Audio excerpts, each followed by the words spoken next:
kita hadir salah satu di antara rumah Allah, salah satu di antara kamar surga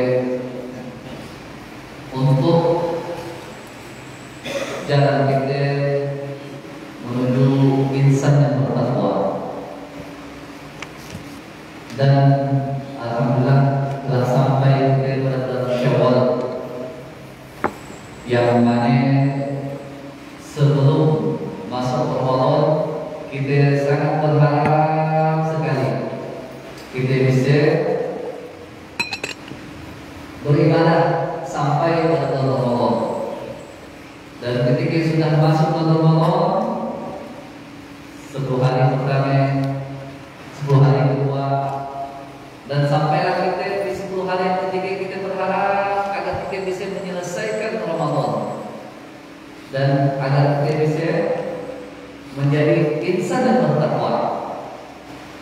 Ya, la'allakum tattaqun. Dan sampailah kita pada hari di mana umat Islam di seluruh dunia merayakan hari besarnya, hari Idul Fitri. Kita berhari raya Syawal, yang mana kita dididik pada awal Ramadan sampai akhir Ramadan, baik sholat kita, qiyamul lail kita, baca Al-Quran kita, sedekah kita, infak kita, dan yang lainnya. Benar-benar sangat mudah sekali kita kerjakan. Bagaimana kita bisa tetap keistiqomahan kita sebagai hamba Allah untuk bisa istiqomah di 11 bulan ke depan, Syawal, Dzulqa'dah, Dzulhijjah, nanti sampai pada bulan Sya'ban lagi. Dan itulah anak-anak kita sebenarnya untuk bisa istiqomah, berharap, berdoa kepada Allah Taala agar bisa apa yang telah kita lakukan pada bulan Ramadan bisa kita dawamkan, kita kontinukan khususnya bulan Syawal, karena banyak tantangannya, banyak doanya. Dan alhamdulillah pada kesempatan yang berbagai itu kita kedatangan guru kita, Ustaz Abu Risha Abu Rozak Hafizahullah Ta'ala, kemarin beberapa kali beliau menyampaikan materi di tempat itu. Beliau salah satu alumni daripada Ma'had Al-Pondok Pesantren Syekh Jamil Jakarta beberapa hari yang lalu, yaitu Ustaz Jaka Tirta Hafizahullah Ta'ala juga berkenan menyampaikan materi, ya. Jadi kontinuitas itu penting dalam kita untuk mengasah keimanan kita dengan menguatkan hati, mengejarkan hati untuk bisa hadir ke majelis ilmu. Dan itu perkara yang berat. Kalau bukan taufik dan pertolongan Allah SWT, bisa tidak akan bisa. Dan pada kesempatan yang begitu, beliau akan menyampaikan rangkaian daurah yang mana telah beliau mulai tadi malam di Mushola Ibadur Rahman. Alhamdulillah beliau berkenan untuk berbagi lanjutan dari daurah beliau pembahasan khulasah ta'zim ilmi pada sesi yang kedua itu di Masjid Ma'had Al-Masjid. Jadi nanti sejamannya beliau kalau sampai waktu sholat isya tidak ada. Kalau masih ada materi yang akan disampaikan, mau ditambahkan silakan, bisa 10 atau 15 menit. Terus nanti kita baru sholat isya selesainya, itu nanti baru selesai ya. Mungkin dia terima daripada saya yang saya sampaikan. Kalau Ustaz bertempat disilakan. Bismillah. Assalamualaikum warahmatullahi wabarakatuh. Innal hamdalillah nahmaduhu wa nasta'inuhu wa nastaghfiruh wa na'udzu billahi min shururi anfusina wa min sayyiati a'malina may yahdihillahu fala mudilla lahu wa may yudlil fala hadiya lahu. Asyhadu an la ilaha illallah wahdahu la syarika lahu wa asyhadu anna Muhammadan abduhu wa rasuluh la nabiyya ba'dah. Allahumma salli wa sallim wa barik ala nabiyina Muhammadin wa ala alihi wa ashabihi wa man tabi'ahum bi ihsanin ila yaumiddin. Allahumma inna nas'aluka ilman nafi'an wa rizqan thayyiban wa amalan mutaqabbalan. Allahumma ya muqallibal qulub tsabbit qulubana ala dinik. Allahumma ya musarrifal qulub sarrif qulubana ala ta'atik. Ayyul ikhwan dan juga para akhwat jamaah kaum muslimin dan muslimat rahimana rahimakumullah.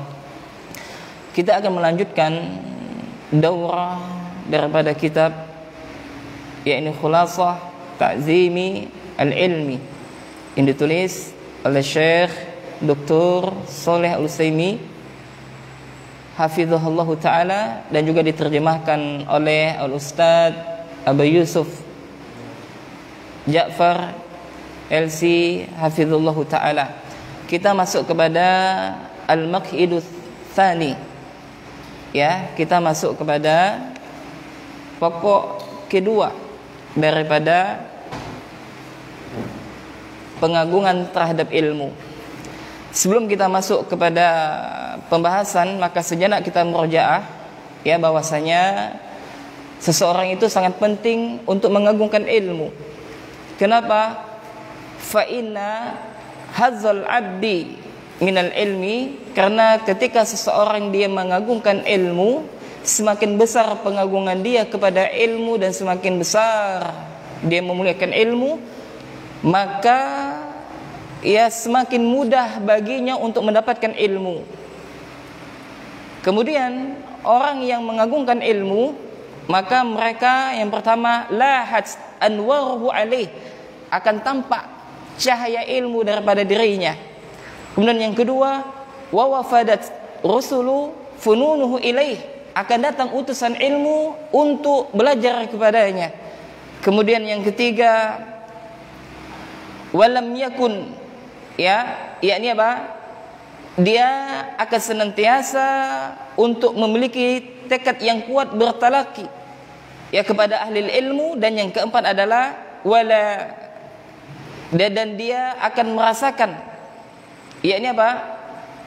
Kenikmatan, ladzatun ilal fikruhu fih, yakni dia akan mendapatkan kelezatan di dalam memikirkan ilmu bagi mereka yang mengagungkan ilmu tersebut.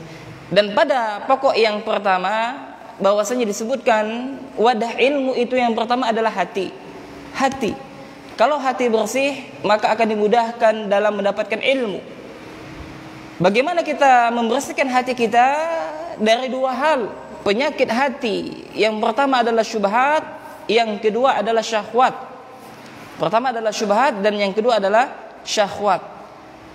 Kemudian kita masuk kepada Al-Maq'idus Tsani.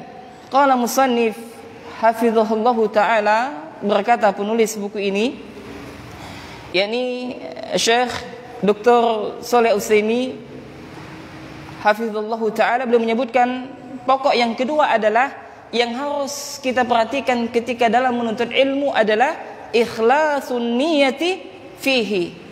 Ya, yang ada bukunya buka halaman 20. Ya, buka halaman 20. Yakni apa? Ikhlasun niyati fihi. Yakni apa? Ikhlasnya niat dalam menuntut ilmu. Keikhlasan ikhwan dan juga para akhwat rahiman rahimakumullah. Keikhlasan. Nanti juga akan disebutkan penjelasan secara singkat oleh penulis buku ini, yakni Al-Ustaz Abu Yusuf Ahmad Ja'far hafizallahu taala, ya, pada halaman 24. Ya. Nah, kita bacakan dulu apa yang disampaikan oleh Syekh. Maka beliau mengatakan kepada kita, inna ikhlasul a'mali asasu qabuliha. Kenapa bagi penuntut ilmu yang pertama kali yang harus diperhatikan sebelum kita menuntut ilmu adalah keikhlasan? Kenapa? Jawabannya karena sesungguhnya ikhlasnya amal merupakan pondasi sebuah amalan diterima. Ya, wasullamu wusuliha, dan merupakan salah satu bentuk terwujudnya sesuatu yang kita inginkan. Bisa difahami ya jamaah ya? Ya, karena dua sebab. Keikhlasan yang pertama adalah karena setiap amal akan diterima oleh Allah dengan ikhlas. Ini penting. Ya, dan yang kedua, dengan keikhlasanlah semua akan terwujud biiznillah tentunya. Maka Syekh membawakan dalil di dalam Al-Qur'an surah Al-Bayyinah ayat 5, yakni Allah Subhanahu wa taala berfirman, qala ta'ala, "Wa ma umiru illa liya'budullaha mukhlishina lahud-dina hunafa."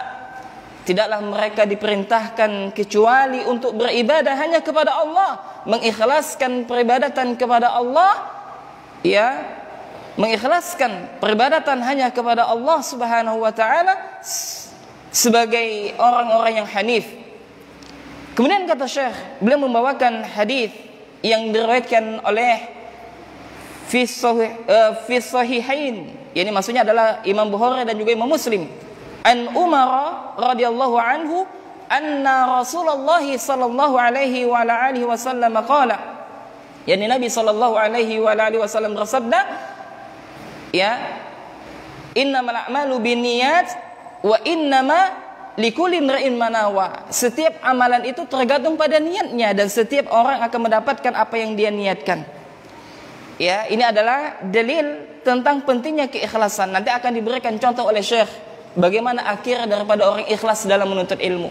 Maka ya ikhwan dan juga para akhwat, kaum muslimin dan muslimat rahiman rahimakumullah, alangkah bagusnya perkataan Al-Imam Asy-Syafi'i rahimahullah. Ini perlu kita hafalkan. Apa kata Imam Asy-Syafi'i rahimahullah? Man arada ad-dunya fa'alaihi bil ilm, wa man arada akhirah fa'alaihi bil ilm, wa man arada 'alaihuma fa'alaihi bil ilm. Barang siapa yang menginginkan kesuksesan di dunia, maka hendaklah dengan ilmu. Dan barang siapa yang mendapatkan kesuksesan di akhirat, maka hendaklah dengan ilmu. Dan barang siapa yang ingin mendapatkan kesuksesan atau kebahagiaan, ingin mendapatkan dunia juga ingin dapati, akhirat juga ingin dia dapati, maka hendaklah dengan ilmu. Subhanallah jemaah. Maka ketahuilah, orang yang paling bahagia di atas permukaan bumi ini adalah yang pertama, mereka orang yang beriman kepada Allah. Kemudian orang yang beramal soleh. Kemudian mereka yang berdakwah, mendakwahkan ilmunya. Dan yang ketiga adalah bersabar dalam segala hal, sebagaimana disebutkan oleh Syekh Muhammad bin Abdul Wahab dalam kitabnya Salah Satu Usul, di dalam kitab awal kitab tersebut. Ya, subhanallah. Maka ya ikhwan dan juga para akhwat, jamaah kaum muslimin dan muslimat, ketahuilah, ketika seseorang waktunya dihabiskan kepada ilmu, ya, dan menuntut ilmu itu salah satu jalan daripada menuju surganya Allah. Dan ini sering kita sampaikan dan kita dengarkan. Bukankah Rasulullah sallallahu alaihi wa alihi wasallam bersabda, man salaka tariqan yaltamisu fi ilman sahalallahu lahu bihi tariqan ilal jannah.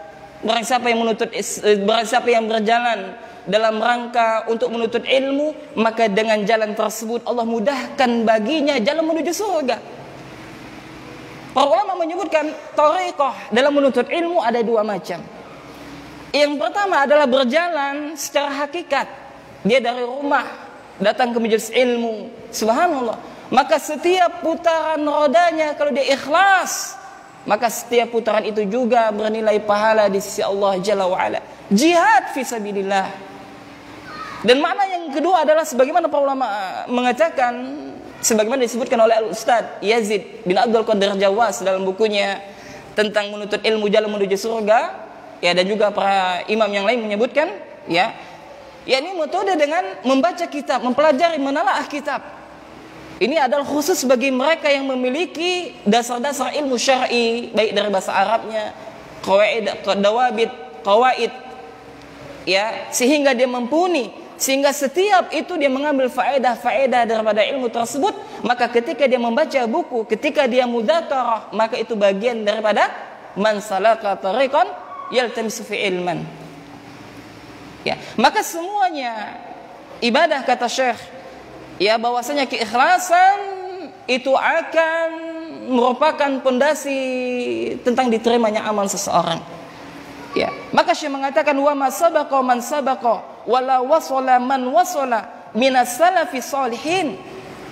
Maka apa-apa yang telah lewat atau apa-apa yang telah lalu, ya, yang telah sampai beritanya kepada kita tentang bagaimana kehebatan para salaf yang terdahulu, apa mereka hebat sampai kisah-kisah mereka sampai saat di telinga kita, sampai saat ini dibukukan bagaimana perjalanan para ulama salaf dalam menuntut ilmu. Karena satu, ya ikhwan, apa? Keikhlasan. Subhanallah, ikhlas ini berat. Subhanallah, ikhlas ini berat. Ya, maka nanti disebutkan oleh Syekh bagaimana perkataan, ya, oleh Sufyan Ats-Tsauri rahimahullahu taala. Ya, beliau mengatakan, ya, di akhir daripada pokok yang kedua ini nanti akan kita sebutkan, ya, maka intinya adalah pentingnya keikhlasan dalam menuntut ilmu, ya, karena ikhlas akan memberikan pertolongan kepada kita. Yang berat menjadi ringan, yang sulit menjadi mudah. Sesuatu yang mustahil bisa mustahil karena keikhlasan. Dan kalau seandainya kita, apabila kita sering belajar tapi hati kita masih keras, ya, hati kita masih keras dan berbagai penyakit hati, mungkin kurangnya keikhlasan kita dalam menuntut ilmu. Tidak ada ruh di dalam majelis ilmu, yang hadir hanya jasad kita. Hati kita tidak merasakan bagaimana nikmatnya dalam majelis ilmu. Subhanallah. Maka ya ikhwan dan juga para awas, sekali-kali kita dengarkan kajian-kajian asatidzah kita yang bisa melembutkan hati kita. Salah satu kajian yang sangat bagus yang sering kami dengarkan adalah kajian Al-Ustaz Armin Halim Naro rahimahullah, bagaimana beliau menyampaikan, subhanallah, ya, dan juga asatidzah kita yang lain, ya, dan juga para masyayikh tentunya, kalau kita memiliki, ya, bisa memahami bahasa Arab apa yang disampaikan oleh para masyayikh. Kemudian para jamaah rahimani rahimakumullah, lalu beliau menyebutkan, ya, disebutkan bahwasanya telah berkata Abu Bakar, yakni Al-Marwazi rahimahullah, dia berkata bahwasanya aku mendengar, ya, sami'tu rajulan yaqulu li Abi Abdillah, dia telah mendengar bahwasanya ada seseorang berkata kepada Abu Abdillah, ini siapa? Imam Ahmad bin Hanbal, ya, wa dzakara lahu sidqa wal ikhlas, yang mana orang itu, ya, orang itu dia pernah bertanya kepada Imam Ahmad bin Hanbal tentang kejujuran dan juga tentang keikhlasan. Ya, maka kata Imam Ahmad bin Hanbal rahimahullah, beliau mengatakan kepada orang tersebut, bihadza irtafa'al qaumu, maka dengan sebab keikhlasan atau kejujuran, maka satu kaum akan diangkat oleh Allah Subhanahu wa taala, akan Allah bantu kepada kaum tersebut. Kemudian Syekh mengatakan, wa inna ma yanalul mar'ul ilma ala qadri ikhlasihi, ya, dan sesungguhnya ilmu itu hanya bisa diraih seseorang sesuai dengan kadar keikhlasannya. Paham tak jemaah? Syekh mengatakan bahwasanya apa? Seseorang itu akan bisa meraih ilmu sesuai dengan kadar keikhlasannya. Semakin dia ikhlas dalam menuntut ilmu, semakin mudah jalannya. Mudah dalam mengamalkan ilmu, mudah dalam mempelajari ilmu, mudah dalam menghafal ilmu dan sebagainya. Begitu juga sebaliknya, kalau seandainya kurangnya keikhlasan dalam menuntut ilmu, maka akan terasa sulit. Subhanallah ya ikhwan dan juga para akhwat, yang hadir saat ini adalah orang pilihan. Dan ana yakin ada kesibukan antum dan antuna. Ada satu hal pekerjaan yang harus antum dan antuna tinggalkan. Ada suatu acara mungkin yang sedang antum dan antuna tangguhkan. Ada satu waktu yang antum dan antuna dan kita semua korbankan demi ilmu. Subhanallah, ini adalah merupakan karunia, fadilah dari Allah yang tidaklah Allah berikan kecuali kepada orang yang Allah kehendaki. Dzalika fadlullahi yu'tihi may yasha. Inilah karunia Allah yang tidak Allah berikan kecuali kepada orang yang Allah kehendaki. Subhanallah. Ya. Dan kalau seandainya kita melihat ada orang tua yang Masya Allah semangat dalam menuntut ilmu, ya maka hendaklah kita yang muda malu. Dan maka tadi saya sampaikan, menuntut ilmu itu ada dua metode. Ada yang datang langsung seperti ini, dan ada yang menelaah kitab-kitab para ulama yang mereka memiliki pondasi-pondasi dasar ilmu tersebut. Naam. Kemudian kata Syekh rahimahullahu hafizallahu taala, maka beliau mengatakan wal ikhlasu fil ilmi yakumu ala arba'ati usulin. Nah, seseorang itu tidaklah dikatakan ikhlas dalam menuntut ilmu kecuali tegak kepadanya 4 hal. Bisa difahami ya? Kan kita sampaikan ikhlas dalam menuntut ilmu. Apa itu ikhlas, Ustaz? Bagaimana orang itu ikhlas dalam menuntut ilmu? Maka Syekh mengatakan seseorang itu tidaklah ikhlas dalam menuntut ilmu kecuali dia harus ada 4 hal pada dirinya. Bisa difahami ya jamaah ya? Nah, yang pertama, Syekh mengatakan hafizahullahu taala, ya, al-awwalu raf'ul jahli an nafsihi. Maka niat yang pertama jamaah, ketika kita menuntut ilmu, ketika kita datang ke majelis kajian, majelis ilmu, yang pertama niat kita untuk mengangkat kebodohan pada diri kita. Sejatinya kita adalah jahil, bodoh, masih banyak ilmu yang harus kita pelajari, subhanallah, masih banyak. Ya, dan kitab-kitab para ulama itu banyak sekali, sebagaimana disebutkan oleh Ustaz Ahmad Sabiq LC kalau tidak salah dalam sebuah rekaman kajian beliau. Ya, banyak di antara kitab-kitab para ulama. Ada berapa judul kitab yang telah kita ketahui, dan ada berapa ribuan kitab yang judulnya tidak kita ketahui. Maka sejatinya kita adalah jahil. Maka orang yang dalam menuntut ilmu, ada berapa fase yang akan mereka lalui. Yang pertama, ketika dia menuntut ilmu, maka dia merasa orang yang paling berilmu. Ini biasa nih, yang baru kenal kajian misalkan, ya kan, baru kenal dakwah yang benar. Nah, semua orang disalahkan, dia yang sendiri yang paling benar. Ya. Kemudian ketika masuk kepada tingkatan yang kedua, yakni apa? Ternyata ya dia sangat butuh kepada ilmu, sangat kurang kepada ilmu yang dia miliki. Ya, dan tingkatan yang ketiga adalah ternyata dia adalah orang yang paling bodoh. Masih banyak ilmu yang harus dia ketahui. Ya. Kemudian jamaah rahimani rahimakumullah, kemudian saya mengatakan bita'rifiha ma 'alaiha minal ubudiyati. Ya. Jadi bagaimana seseorang itu niat ikhlas dalam menuntut ilmu? Yang pertama, niatnya untuk mengangkat kebodohan dirinya. Yaitu apa? Dengan mengetahui perkara-perkara ibadah yang wajib baginya berupa wa iqafiha ala maqasidil amri wa nahyi. Yani berupa apa? Perintah dan larangan. Nah, maka yang pertama kali yang harus kita perhatikan dalam keikhlasan dalam menuntut ilmu adalah untuk mengangkat kebodohan pada diri kita, dan kita mengetahui hal-hal yang diwajibkan oleh Allah untuk menegakkan ibadah yang kita lakukan kepada Allah Jalla wa'ala, dari perkara yang diperintahkan dan juga dari perkara yang dilarang oleh Allah Subhanahu wa ta'ala. Itu yang pertama. Kemudian yang kedua, atsani raf'ul jahli anil khalqi. Ya, ini apa? Mengangkat kebodohan kepada makhluk.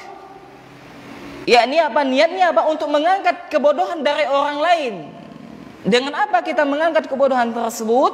Maka Syekh menjelaskan di sini bita'limihim, dengan mengajarkan kepada mereka, wa irsyadihim, dengan memberikan petunjuk kepada mereka, lima fihi salahu dunyahum wa akhiratihim.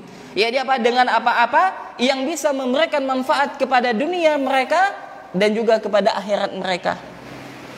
Maka tugas kita bagi mereka yang mengetahui, maka hendaklah mengajarkan ilmu tersebut kepada manusia yang lain. Maka para ulama mengatakan zakat orang yang berilmu adalah dengan mengajarkan. Maka dengan semakin sering kita mengajarkan, maka semakin kuat ilmu kita, semakin hafal kita, semakin mudah kita dalam menyampaikan. Ya, na'am. Kemudian yang ketiga adalah ats-tsalisu ihya'ul ilmi. Ya, ini apa? Dengan menghidupkan ilmu. Menghidupkan ilmu. Wa hifdhuhu min ad-diya'i, dan dengan menjaga ilmu tersebut. Ya, bagaimana menghidupkan ilmu? Kita amalkan ya ikhwan dan juga para akhwat. Kita amalkan. Ya, maka Syekh Muhammad bin Shalih Utsaimin menyebutkan di dalam kitab Syarah Salah Satu Usul, yang berkaitan tentang ilmu, maka Syekh mengatakan maknanya kurang lebih seperti ini, bahwasanya orang yang berilmu maka hendaklah dia beramal. Kenapa? Jangan sampai orang yang berilmu lalu tidak mengamalkan ilmunya, maka mereka adalah orang-orang yang Allah murkai. Seperti siapa? Kaum Yahudi. Ya. Dan juga jangan sampai mereka yang beramal akan tetapi tidak berilmu, mereka adalah orang yang sesat. Yang sering kita baca minimal 17 kali kita baca dalam surah Al-Fatihah. Maka orang Islam, umat Muslim tengah-tengah di antara keduanya. Dan mereka berilmu dan mereka beramal. Dan ilmu didapatkan dengan belajar. Ilmu didapatkan dengan belajar dan pengamalan dilakukan dengan kebiasaan. Ya, sering kita mendengarkan hadis Nabi sallallahu alaihi wasallam, "Innama bu'itsu liutammima bimakarimal akhlaq." Sesungguhnya aku diutus untuk menyempurnakan akhlak mulia. Dan juga dalam hadis yang lain Nabi sallallahu alaihi wasallam menyebutkan khairun nas anfa'un nas linnas, sebaik manusia yang bisa memberikan manfaat kepada manusia yang lain. Dan juga sering kita mendengarkan hadis Nabi sallallahu alaihi wasallam, "La yu'minu ahadukum hatta yuhibbu li akhi ma yuhibbu li nafsi." Tidaklah sempurna keimanan salah seorang di antara kalian sampai dia mencintai saudaranya sebagaimana dia mencintai dirinya sendiri. Nah, ini apakah sudah kita amalkan? Apakah sudah kita terapkan dalam kehidupan kita? Kepada keluarga kita, terutama kedua orang tua kita. Ini sering kita sampaikan. Birrul walidain, kepada istri kita yang sudah memiliki istri. Maka Anda wahai para suami, hendaklah kita memiliki akhlak yang baik kepada istri kita. Ketika kita memiliki anak, kita berbuat baik kepada anak kita. Kepada kita memiliki keluarga kita, maka kita berbuat baik kepada keluarga kita. Bukankah Nabi sallallahu alaihi wasallam bersabda, "Al-muslimu man salima muslimuna min lisani wa yadih." Muslim itu adalah muslim yang lain selamat daripada lisan dan tangannya. Selamat dari lisannya, tidak menggibahi dia, tidak mengunjing dia, tidak memfitnah dia, tidak menebarkan tuduhan dusta kepada dia, membela kehormatannya kalau seandainya tuduhan itu adalah dusta. Hak kita ya ikhwan, sesama kaum muslimin. Dari tangannya, tidak mengambil barangnya tanpa hak, tidak mencuri, tidak membunuh, tidak menempeleng dia misalkan kalau dia salah. Maka dengan kelembutan, maka Nabi mengatakan tidaklah sesuatu di dalam keluarga kalau seandainya kelembutan itu diangkat oleh Allah maka hilang kebaikannya. Maka kalau ada sebuah keluarga yang kasar, ya, yang sering membentak anaknya atau ringan tangan nempeleng salah sedikit, nah tempeleng, waliyazubillah, maka di dalam keluarga tersebut hilangnya keberkahan dari Allah Subhanahu wa taala. Ya. Memang ada waktunya kita keras, tapi kita lihat, ya, bukan berarti tidak selamanya kita lembut. Maka kita melihat pada kondisi kapan waktu kita tegas dan kapan waktu kita berlemah lembut. Naam. Kemudian yang keempat adalah, ya, ar-rabi'u al-amalu bil ilmi, yakni beramal dengan ilmu tersebut. Ya, maka empat dikatakan ikhlas. Yang pertama adalah apa? Mengangkat kebodohan yang ada pada diri kita. Kedua, mengangkat kebodohan pada orang lain dengan mengajarkannya, membimbing dia. Dan yang ketiga, yakni apa? Dengan menghidupkan ilmu, ya, dan menjaga ilmu tersebut. Ya, maka bagi Anda wahai saudara, wahai para dai, para asatidzah, maka jangan pelit kepada ilmu. Ya, jangan pelit mentang-mentang wah jamaahnya sedikit, malas mengisi kajian. Ya, maka ya tetap semangat, dan sejatinya apa yang kita sampaikan itu adalah nasihat bagi diri kita sendiri. Kita berusaha untuk mengamalkannya. Dan yang keempat adalah mengamalkan ilmu tersebut. Naam. Kemudian jamaah kaum muslimin dan muslimat rahimani rahimakumullah. Kemudian masih halaman 21, ya, maka Syekh mengatakan hafizallahu taala, ya, beliau mengatakan, walaqad kana as-salafu rahimahullah yakhafuna fawatal ikhlasi fi talabihimul ilma, ya, fi talabihimul ilma. Ya, Syekh mengatakan, dan sungguh para salaf, semoga Allah merahmati mereka semuanya, mereka adalah orang-orang yang takut kalau dikatakan dari mereka itu adalah ikhlas dalam menuntut ilmu. Paham enggak jamaah? Jadi kata Syekh bahwasanya para ulama salaf, orang-orang terdahulu, mereka itu sangat takut kalau seandainya mereka itu apa? luput daripada keikhlasan dalam menuntut ilmu. Ya sampai-sampai apa? Sampai-sampai ada di antara mereka yakni apa? Merasa la'annahum lam yuhaqqiquhu fi qulubihim. Yakni sampai-sampai di antara mereka merasa kelewatan. Fayatawarra'una 'an iddi'aihi, ya. Sampai-sampai apa? Mereka para ulama salaf berhati-hati dari merasa ikhlas. Maksudnya apa? Mereka menjaga niat mereka. Bagaimana para salaf, mereka menyembunyikan rasa takut mereka, tangisan mereka di hadapan makhluk. Kalau bisa disembunyikan maka sembunyikan. Ya, bagaimana para ulama salaf, mereka bersembunyi dalam bersedekah. Ya, sampai-sampai apa? Meninggalkan bekas di atas pundaknya. Subhanallah. Ya. Maka Syekh mengatakan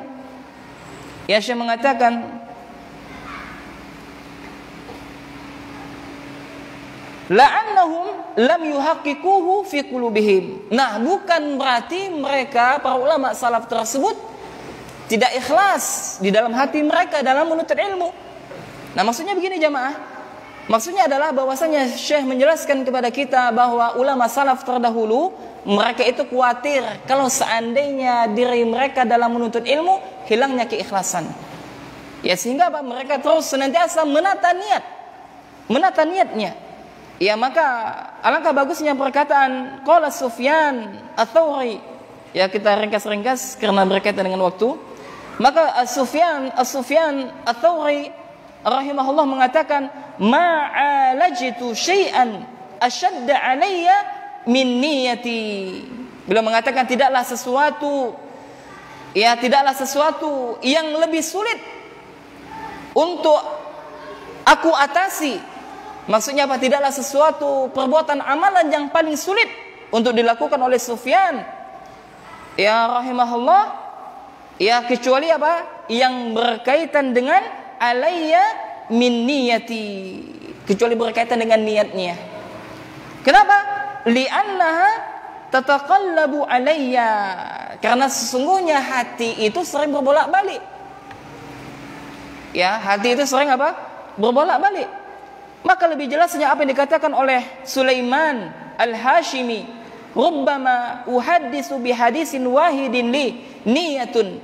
Maka kata Sulaiman Al-Hashimi, beliau mengatakan terkadang aku menyampaikan sebuah hadis dan aku memiliki satu niat yang baik. Ya, terkadang beliau menyampaikan sebuah hadis, maka ketika dalam menyampaikan tersebut beliau memiliki niat yang baik. Fa idza ataitu ala ba'dihi taghayyarat niyati. Ya, maka beliau mengatakan lalu ya, sebelum selesai dia menyampaikan sebuah hadis, maka ternyata apa? Niatnya telah berubah. Paham tak jemaah? Paham ya? Jadi maksudnya begini. Jadi kata Sulaiman Al-Hashimi, beliau mengatakan terkadang ketika beliau mengajarkan sebuah hadis kepada kaum muslimin, maka di awal dia menyampaikan dia ikhlas. Di awal dia menyampaikan apa? Dia ikhlas. Semata-mata karena Allah. Lalu ketika sebelum selesai dia menyampaikan hadis, contohnya misalkan hadis tentang niat, innamal a'malu binniyat wa innamal likulli imrin ma nawa faman kanat hijratuhu ila Allah wa rasulih fa hijratuhu ila Allah wa rasulih ila akhir hadis misalkan. Maka di awal dia menyampaikan hadis itu ikhlas semata-mata karena Allah. Akan tetapi belum selesai dia menyampaikan sebuah hadis tersebut, terkadang apa? Niatnya berubah. Untuk apa? Ingin dihormati misalkan waliyazubillah. Maka bagi seorang dai sebenarnya tidak perlu dia menginginkan apa? Penghormatan kepada manusia. Kenapa? Karena khawatir nanti salah niat dalam menuntut ilmu. Nanti akan dijelaskan oleh Al-Ustaz Abu Yusuf nanti dalam penjelasan halaman 25. Ancaman bagi mereka yang menuntut ilmu bukan karena Allah Jalla wa'ala, yang mana hadis ini disampaikan oleh Abu Hurairah radhiyallahu ta'ala anhu.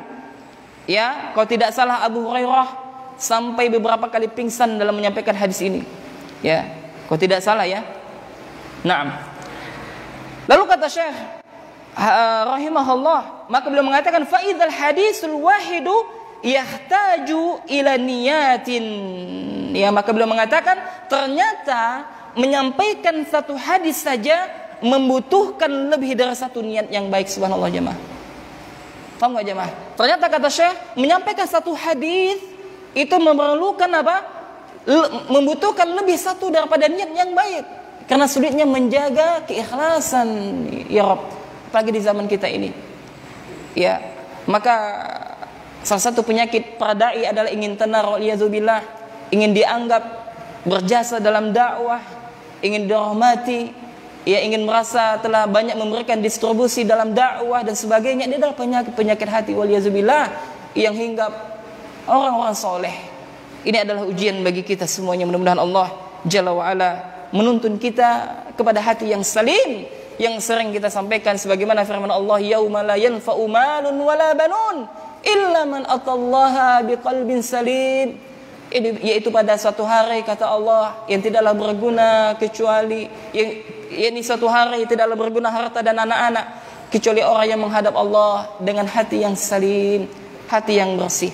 Maka jemaah rahiman rahimakumullah, maka hampir semua kitab-kitab para ulama ketika mereka menulis dalam masalah adab dalam menuntut ilmu, maka yang pertama kali mereka tuliskan adalah keikhlasan di dalam menuntut ilmu tersebut. Ya, dan kita lihat ya bagaimana kisahnya para ulama. Ya, salah satunya adalah disebutkan oleh Syekh, disebutkan oleh Ustaz Abu Yusuf Ahmad Ja'far hafizallahu taala, buka halaman 24. Ya, bagaimana Syekh Saleh Al-Utsaimin memberikan contoh tentang keikhlasan salah satu ulama mutaakhirin, yakni apa? Syekh Abdurrahman bin Nasr As-Sa'di rahimahullah. Yakni apa? Beliau mengajarkan kepada murid-muridnya dengan sepenuh hati, dan beliau tidak suka dengan ketenaran serta sebuah jabatan. Sehingga apa? Allah angkat nama beliau, ya, tulisan-tulisan beliau tersebar, dan bahkan di negeri kita nama-nama beliau sering disebutkan ketika mempelajari apa? Kitab beliau yang disebut dengan Tafsir As-Sa'di. Sudah jutaan ya dicetak daripada buku beliau tersebut. Mudah-mudahan Allah merahmati beliau. Dan juga Imam Malik rahimahullah pernah berkata saat beliau menulis kitab Al-Muwatta. Jadi pada zaman Imam Malik, kitab Al-Muwatta itu banyak ditulis. Salah satunya ditulis oleh siapa? Oleh Imam Malik. Maka kata Imam Malik bahwasanya sesuatu yang dilakukan karena Allah, maka dia akan kekal. Dan ternyata terbukti tidak ada kitab Al-Muwatta yang masih dipelajari sampai saat kita ini kecuali buah karya siapa? Imam Malik rahimahullahu taala. Subhanallah. Kita lihat bagaimana potret keikhlasan yang dilakukan oleh juga salah seorang ulama besar mazhab Imam Syafi'i, yakni siapa? Al-Imam An-Nawawi rahimahullah. Dan beliau ini adalah salah satu ulama yang wafat belum sempat menikah. Ya, di antaranya juga adalah Syekh Ibnu Taimiyah rahimahullah. Lihat ya ikhwan, usianya begitu muda, akan tetapi beliau banyak meninggalkan kitab-kitab. Ya, salah satu kitab beliau yang terkenal adalah Riyadhus Shalihin, dan kitab ini diterima semua golongan firqah yang ada dalam Islam kecuali kaum Syiah. Subhanallah. Ini adalah bentuk keikhlasan. Maka kita lihat nanti orang yang ikhlas, lihat akhir daripada hidupnya. Maka Nabi mengatakan ya dalam hadis Arba'in, hadis yang keempat kalau tidak salah, tentang proses penciptaan manusia, maka di akhir hadis tersebut Rasulullah mengatakan, sesungguhnya kata Nabi, salah seorang di antara kalian telah ditakdirkan masuk ke dalam surga, sehingga dirinya dengan surga tersebut tinggal sehasta, ya ikhwan, tinggal sehasta, dekat, akan tetapi takdir telah mendahului dia dan dia beramal dengan amalan penduduk neraka, lalu dia masuk ke dalam neraka. Begitu juga sebaliknya, ada orang yang dia telah ditakdirkan masuk ke dalam surga, ya, lalu dia beramal dengan penduduk amalan ahli neraka, dia bermaksiat kepada Allah dari awal dia baligh sampai dia tua. Ya, dia bermaksiat terus kepada Allah, akan tetapi takdir telah mendahului dia. Ya, sehingga neraka dengan dia tinggal sehasta. Lalu dia beramal dengan amalan penduduk ahli surga, dan dia masuk ke dalam surga tersebut. Subhanallah. Maka kita jangan bangga ketika kita menjadi orang yang Allah mudahkan dalam ketaatan. Jangan bangga kita mudah melakukan ketaatan, karena kita tidak tahu ya ikhwan bagaimana akhir daripada kehidupan kita.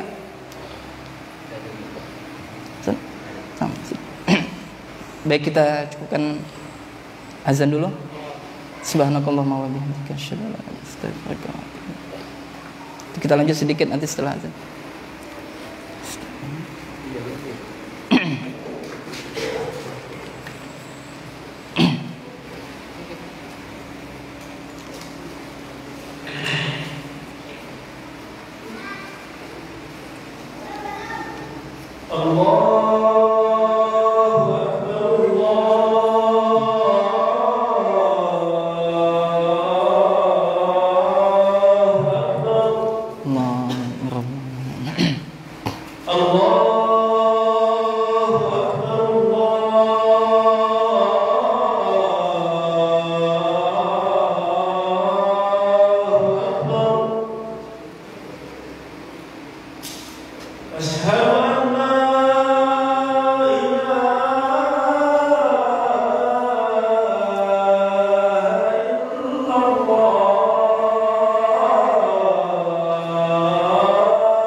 Bismillah.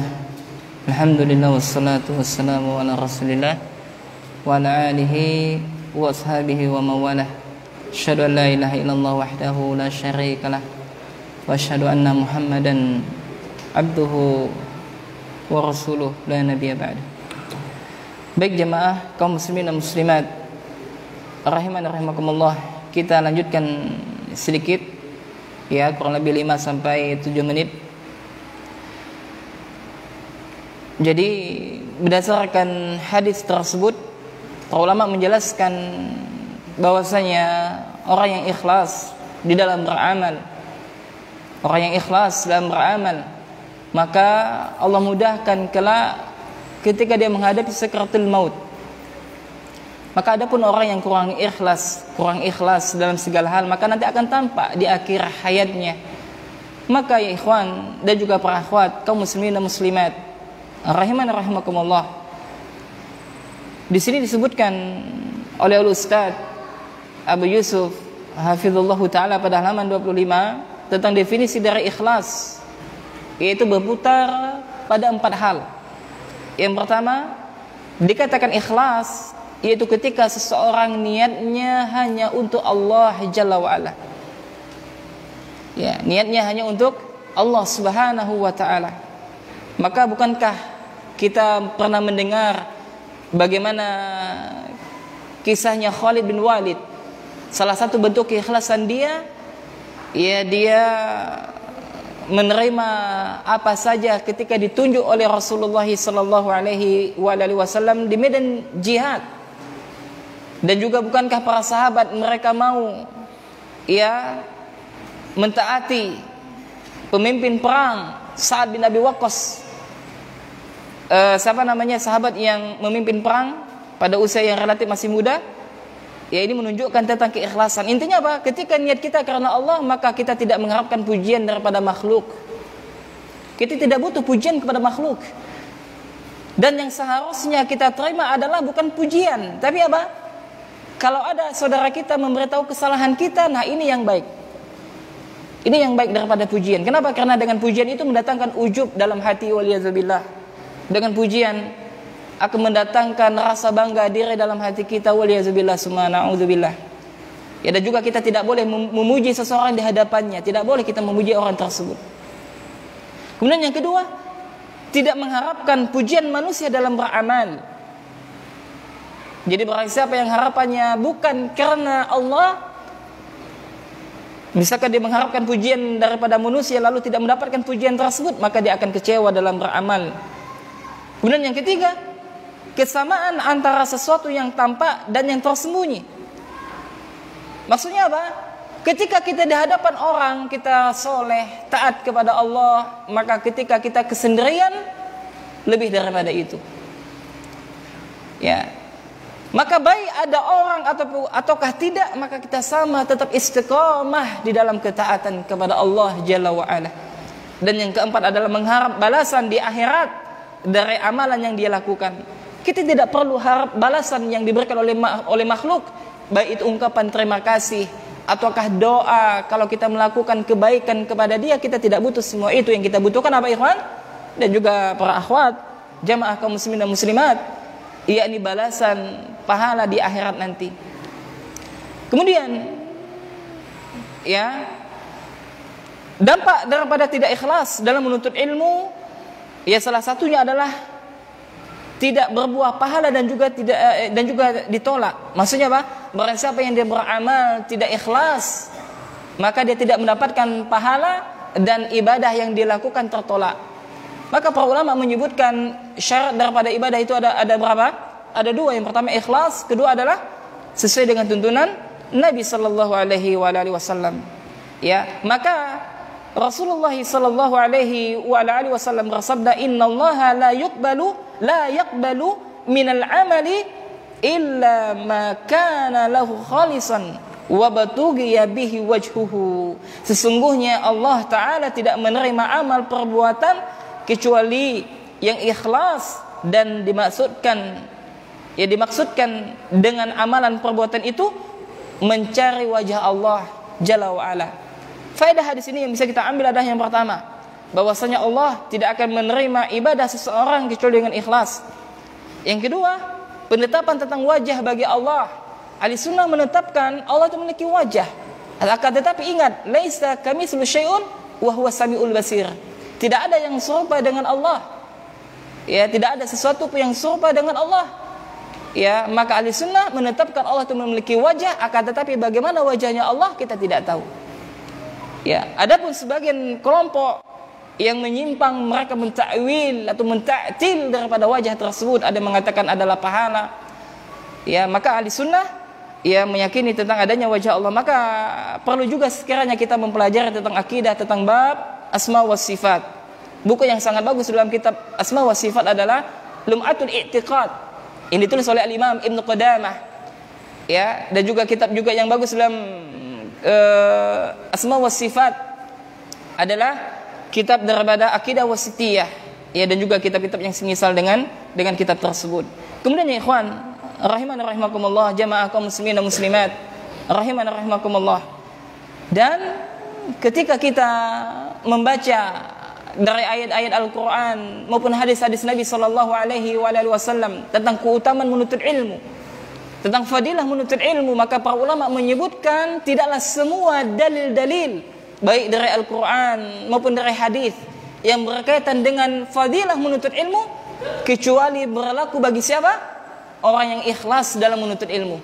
Orang yang ikhlas, maka mereka mendapatkan keutamaan. Ya, dan banyak sekali keutamaan menuntut ilmu.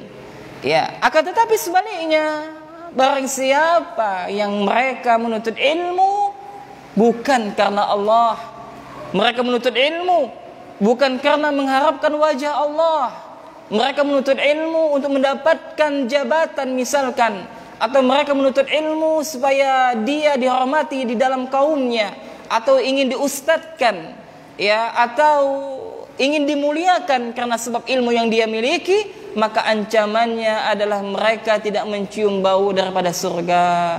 Subhanallah. Maka Nabi sallallahu alaihi wasallam bersabda, "Man ta'allama ilman mimma yubtagha bihi wajhullah azza wa jalla."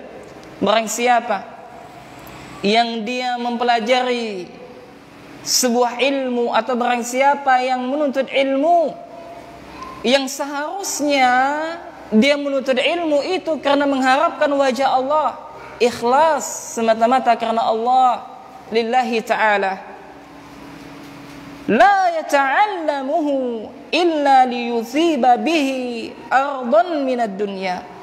Akan tetapi ketika dia menuntut ilmu tersebut bukan karena Allah, bukan mengharapkan wajah Allah, akan tetapi ingin mendapatkan apa? Kedudukan atau materi daripada duniawi, hanya sekedar duniawi, ya, maka balasannya apa? Maka kata Nabi sallallahu alaihi wasallam, lam yajid arfal jannati yaumal qiyamati. Maka orang yang seperti ini mereka tidak akan mencium baunya surga. Subhanallah, berat. Dakwah ini berat. Kaum muslimin, dakwah ini berat. Subhanallah, dakwah ini berat. Maka salah satu Ustadzuna Ustadz Hekal hafizallahu ta'ala sering memberikan nasihat kepada kami, ya, bahwasanya dakwah ini berat. Nabi, orang yang telah dijamin masuk surga, orang yang pasti ditolong oleh Allah, ya, di dalam dakwah mereka perlu dengan sahabat-sahabat radhiyallahu ta'ala anhum. Lantas siapa kita? Kalau kita berdakwah dengan sendiriannya, ya maka kita perlu teman yang memberikan nasihat, yang memberikan motivasi kepada kita. Karena terkadang di dalam berdakwah ada jalan futur di dalam dakwah tersebut. Sebagaimana Nabi mengatakan, al-imanu yazidu wa yanqus, yazidu bi ta'atillah wa yanqus bi maksiatillah. Maka dakwah ini berat. Ya, maka dakwah ini berat. Ya, dan tidaklah sesuatu perbuatan yang mulia di atas permukaan bumi ini kecuali pekerjaan dakwah ilallah, berdakwah di jalan Allah subhanallah. Maka para asatidzah, mudah-mudahan ustaz-ustaz kita senantiasa diberikan keberkahan oleh Allah umur mereka. Mudah-mudahan ustaz-ustaz kita dijaga oleh Allah subhanahu wa ta'ala.